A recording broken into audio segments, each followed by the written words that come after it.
أهلا وسهلا ተመልካች እንግዲህ ይሄ የአስር ቀን ነገር ነው። namoonni baay'een biyya arabaa yoo deemne maallaqa gurguddaa arganna jedhanii namoonni yaadan ni jiru. Fakkeenyaaf akka mucaa viidiyoo amma jalqaba irratti argitanii kana biyya arabaa deemuuf jecha waa hedduu kasaare. Garuu as geenyan akka biyyatti yaadee dhufe sanii miti. Obboloota koo obboleewwan keessan kan dhiiraa jechuudha. Biyya arabaa deemna, Dubaay deemna, Saudii deemna jedhanii yeroo isinitti haasa'anii yoo ta'e biyyumatti haa hojjetan fuula ittiin kenninaa. Gaafa as gani rakkoo kana fakkaatuuf kan kana caalutu isaa mudachuu danda'a. Rakkooleen biyya ormaa keessa jiru keessattuu kan shamarranii kan dhiiraa ni baay'ata. Ashama harka fuune kabajamtootaaf daawwattoota hordoftoota keenya nageenyi koo kan jaalalaa fi kabajaa bakkaa fi lafa jirtanitti isiniif haa baay'atu. Anis obboleettiin keessan bakkaa fi lafa jirutti Waaqayyoof galannaa ga'u nagaa fayyaa kootidha. Isinis akka nagaa fayyaa naaf taatan Waaqayyoorraa abdii guddaa qaba. Egaa warroonni mana kiyyaaf haaraa taatan like, share, subscribe gochuudhaan gara maamila keenyatti dabalamaa isiniin jechuun affeerraa kooti. Akkuma argitan jechuudha akkuma jalqaba irratti argitanii obboleessi keenya kuni maal seetanii biyyarraa Itoophiyaarra gara Dubaay dhufa. Gizee gara Dubaay dhufu kana dallaalli maal jedheen gaafa achi geeche hojiin nafii jira akka barbaaddetti hojjetta jedheen. Obboleessi keenya kunis maatii isaa lafa gurgurchiisee midhaan gurgurchiisee sangaa gurgurchiisee qarshii 300 birrii Itoophiyaa dallaalaa kenne. Birrii 300 miti kan siniin jechaaru 300 siniin jechaara siniif galee maallaqni 300 kuni Itoophiyaa keessatti lafa magaalaa irratti namni bilxii ta'ee beekee 100 sangaa 2 bitee qallaba. Qotiyyoo mirgoo 2 anastanyaa 50 bitee qallaba. 50 immoo lukkuu 50 galcheeti hojjeta. 50 immoo hoolaa bitee qallaba. Hojiin laala. Maallaqni 300 yoo itti beekan akkatti hiramee hojiirra oolu siniif galee sammuu keessattuu warri dhiiraa sammuu akkanaa horadhaa.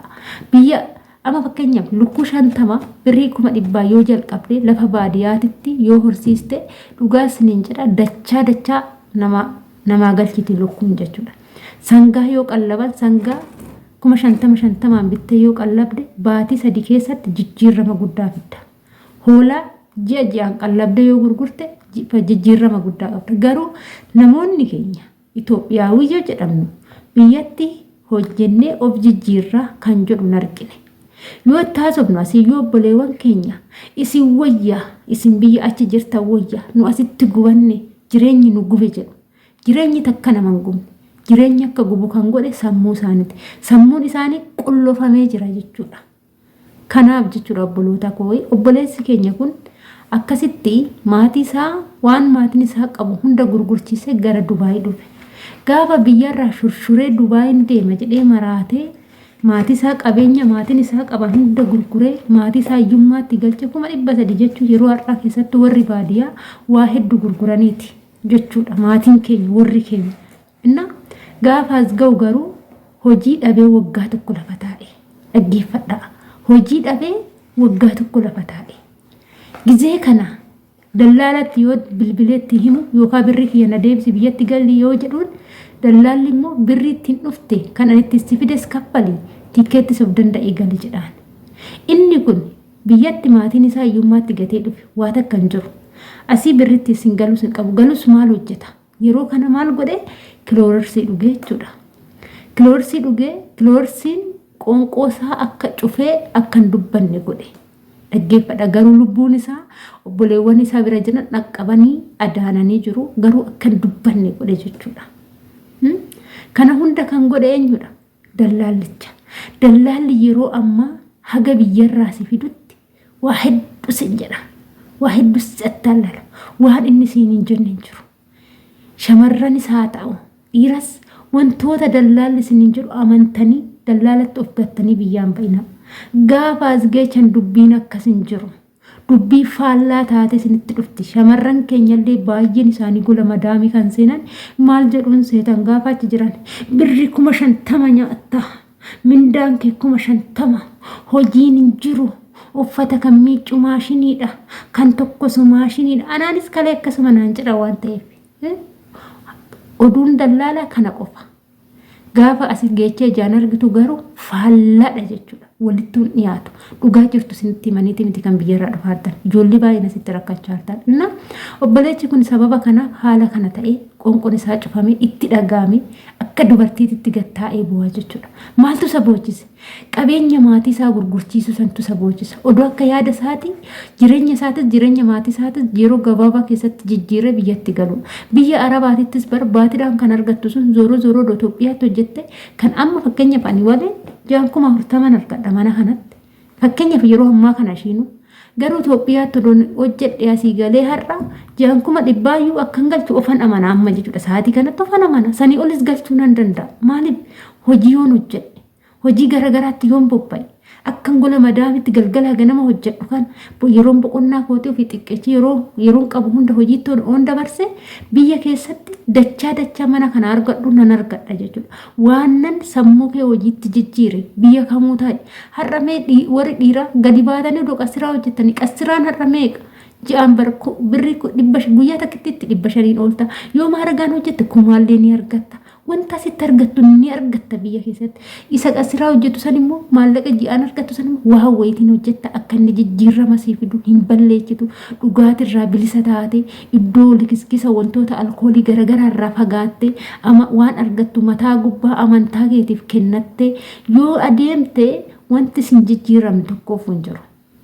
Obboloota koo dhiironni jechuudha gaafaas dhuftan tokkoffaa carraan keessa maal hojjettu gaala eeddu qorraan ni gubattu aduudhaan ni gubattu waa hundaan gubattu beelaan ni gubattu nyaata gaariin argattan tokko kan jiraatan dhurufa keessa mazir'aa keessa iddoo ribaan qabdan daaraa keessa bultu keessatti warri dhiiraa jechuudha.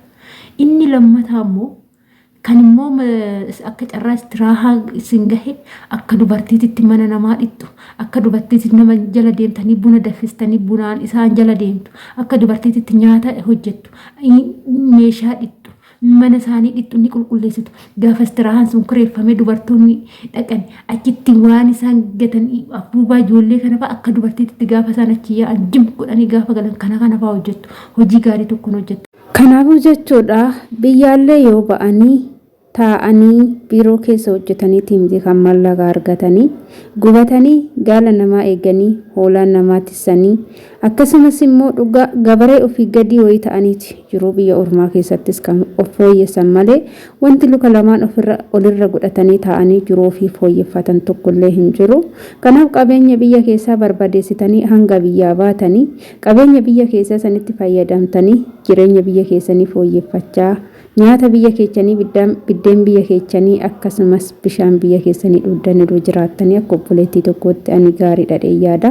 Biyya ormaa dhiiraa dhiisatti shamarraniif ni ulfaata jechuudha. Nutu shamarranii gola mana keessa wajjin aga tokko sinirra waa jirra jechuudha. Maaliif jennaan nyaata ni arganna aduu keessan oollu qorra keessa sin oollu manuma isaanii keessa oolla yeroo tokko uffata illee nu bitu hin uffanna sini garuu gaafa caamma luka unkaan uffata miti caamma luka sini beri nama sini bitu gaafa dhabdantu jira daaraa gammoojjii badaa keessa faasingaa akkasiin jedha obboloota koo biyya ormaatti illee wanna takka jechuudha gubaan gubuma waan ta'eef hojiin hojuma kan nama jijjiirus hojuma wanta biraa miti biyya keessanitti hojjedhaa of jijjiiraa isiniin jechuu yaada biyya keessan gattanii hin baqanna jettanii luka keessaniin biyya garagaraatti hin baqatinaadha.